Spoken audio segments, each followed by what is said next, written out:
For then there will be great tribulation, such as has not been since the beginning of the world until this time. Yeah. No, nor ever shall be. Yeah. And unless those days are shortened, no flesh would be saved. Okay. But for the elect's sake, those days But for will whose be sake? shortened. The elect's.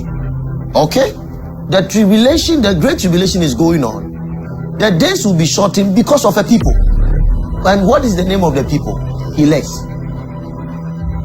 Elect means that people who are marked for salvation. Yes.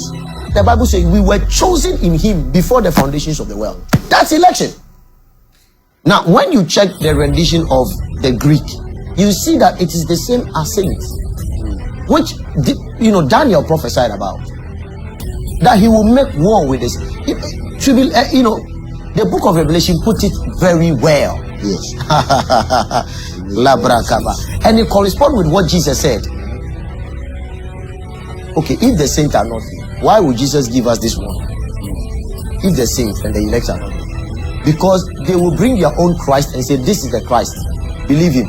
Jesus is telling you that do not believe it, because he is not the Christ. I am the Christ. Yes. I've come to work and I've gone. I'll come back for you, but another will come in his name. He spoke about it in the earthly ministry. He says another will come in his own name. Yes. Him you will believe. Yes. I have come in the name of my Father. You don't believe. Yes. But another will come. That means another type of Christ will come in his own name. You believe.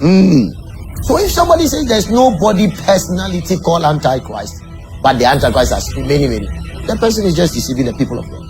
There's one person who is called the Antichrist. Sure. Jesus spoke about it. Sure. Another will come in his own name. Him you will believe.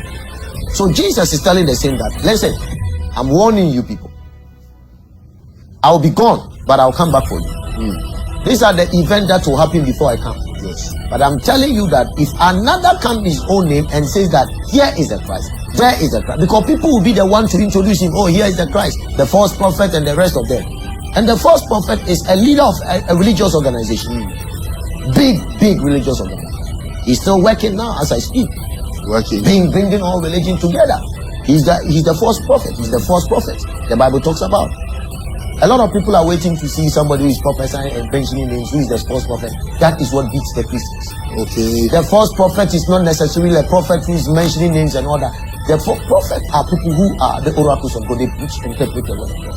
This guy will be interpreting the word of God falsely and will be doing things contrary to the scriptures and the law. But he'll be hiding himself behind Jesus and all of that. That is what the church must understand. Okay. I hope you understand. Sure. These are the things we must know. A lot of men of God today are working with him. They don't know that he's their false prophet. He's deceiving them. His tongue is sweet.